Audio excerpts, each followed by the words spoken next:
Hey everybody, welcome to another one of my videos. This one's going to be a little bit different than the analysis videos I've been doing in the past. So we're going to go through the whole match here. This is actually one of my videos, and I'll be doing some commentary on like background thought processes, strategies.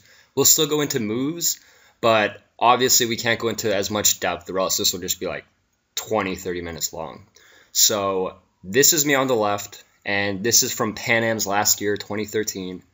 And this is my very first match of that tournament, okay? So my opponent on the right is, he was a world champion at blue belt, plays a lot of deep half guard, and this is something that I knew going in because I saw the name, I looked up some of his tape, and I knew he was going to try to go deep half guard. So with that in mind, let's get started. So we slap hands, start out, double guard pull, I come up. And here I think I come up kind of poorly because I come up, he's able to get his arm all the way under, and I get stuck here in deep half. Now I still got my advantage for coming up, so I'm pretty satisfied with that. Now here you see my left arm, I get the underhook, and with my right arm here I already have a crossface. I switch my hip down, making his deep half guard pretty tough to attack with right now. As long as my hip's down, I'm okay. And I got the underhook, which is good, but you see here, he's pulling out my lapel with his left hand right here. And he just fed it to his other hand, okay? At this point, I feel we're kind of in a stalemate where, man, if I start moving, I'm probably going to get swept.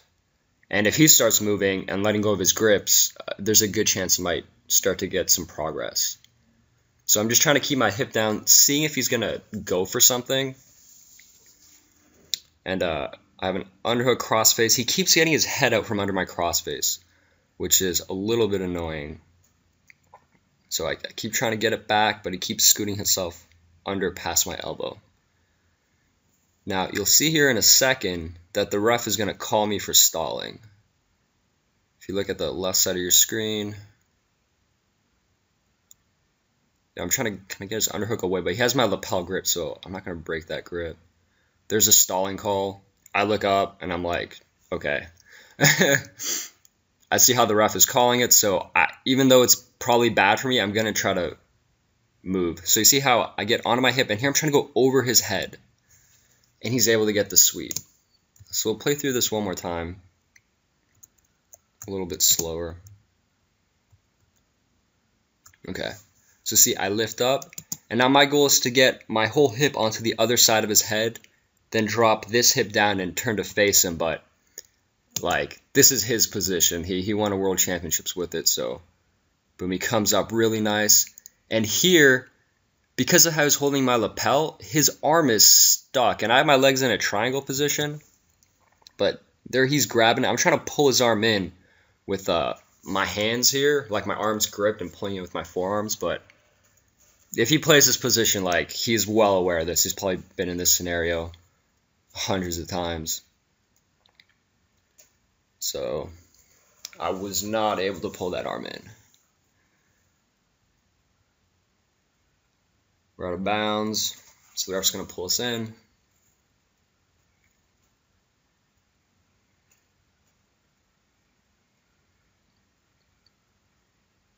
So very soon, yeah, there you go.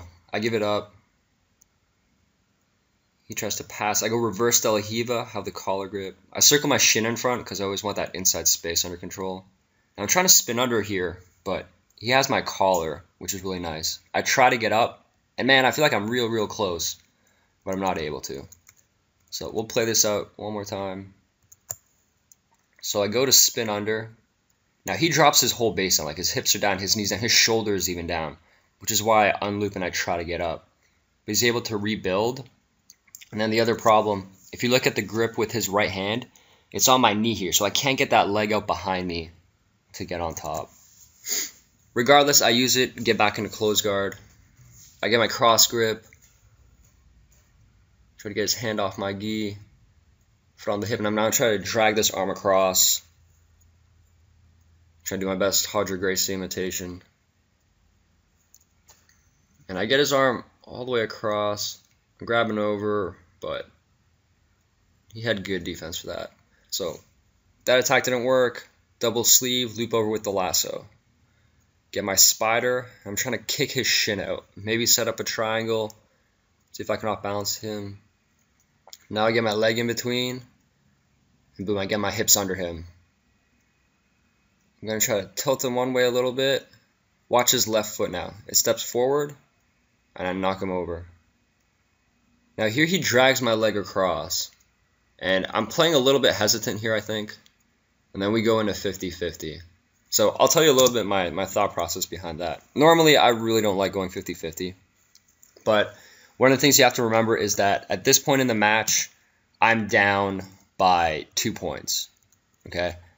And the thing, let's see the sweep again. Yeah. Double ankle, lumberjack. Take him down. Here, when I start turning this way, I go to stand up. Now, when he pulls my leg across, okay, here I'm a little bit afraid because his leg is still on my other side. If he's able to come up now, I could end up being in a leg drag.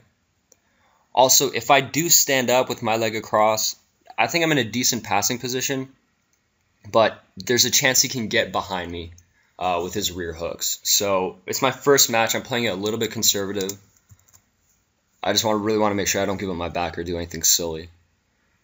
So we go 50-50. I'm still considered the person on bottom, so if ever I need 2 points, I could get up, finish that way. There, I think I was thinking of getting up, but reconsidered. He comes up. I get that hook with my free leg, and you'll see, like, he turns his body, so I lose the hook, but I'm going to use it to push and try to pry this leg of mine out.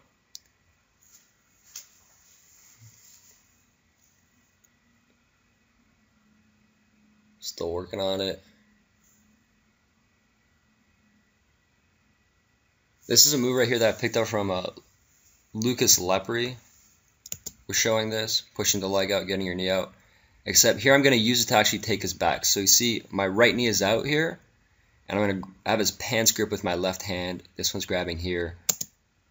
And then I start coming up behind him, kind of pulling his pants down. Sorry about that, but it's kind of how it goes. Right there, I try to push him, and there we go. Full rear hooks. Try to get up. And I think he's playing this really, really well. He's not doing too much, except he's holding this collar, and man, this defense is very tough to get through. Because if I start to address this hand with any one of my hands, one of his feet gets free, and then he can start turning back to face me. So, just to relax. He drops to his hip, and this is where I think I go for the attack. He's on his hip, and I try to get up. Oh, but he scrambles away. And this is really frustrating, too, because like I thought I was going to get my sweep, even out the score, but I'm more than halfway into the match, and I'm still down by 2 points. But I kept calm, kept it together, checking the score there. This is also dangerous, too, because once we got scrambly, now, if I want to play guard again, I have to re-pull, and there's a chance he's going to try to shoot and take me down, which I was prepared for. So if we take a look at that guard pull again, I didn't just go to like grab his collar and pull guard. I waited for a shot first. So he goes there, I check his shoulders, and then I pull. We keep going. He goes double unders. I get the sleeve grips. Get my foot on his bicep. So there I got my spider. Chance to go for a omoplata there, but I didn't go for it. Kind of curious as to why. Okay. Now I go De La Riva spider with the double sleeves. I do this backwards off balance sweep.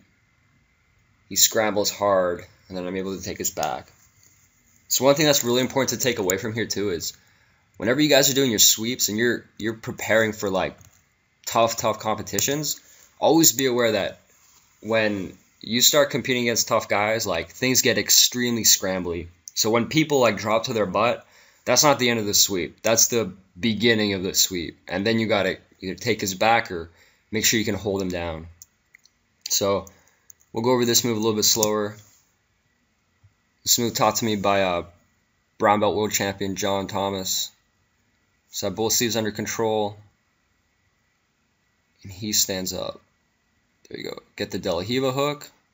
Right foot goes from the bicep to the leg, extend him, start to tilt him, then use my foot to knock him over. Boom. Now he gets all scrambly. This time I'm way more, I don't know what the word is. Like, I'm going to get him, basically. Because last time he ran away. This time, I'm not going to let him. So, here the other thing is, this foot is over his arm. My other hook isn't in, so even here, in my mind, I'm still like, I'm down by points. So I'm down by 2, and I'm not going to get my back points. But because he's defending here, I'm able to get the grip in the collar. And this is probably one of my sweetest finishes ever from my competition days. He goes to stand up. Yeah, his hand is blocking my leg out.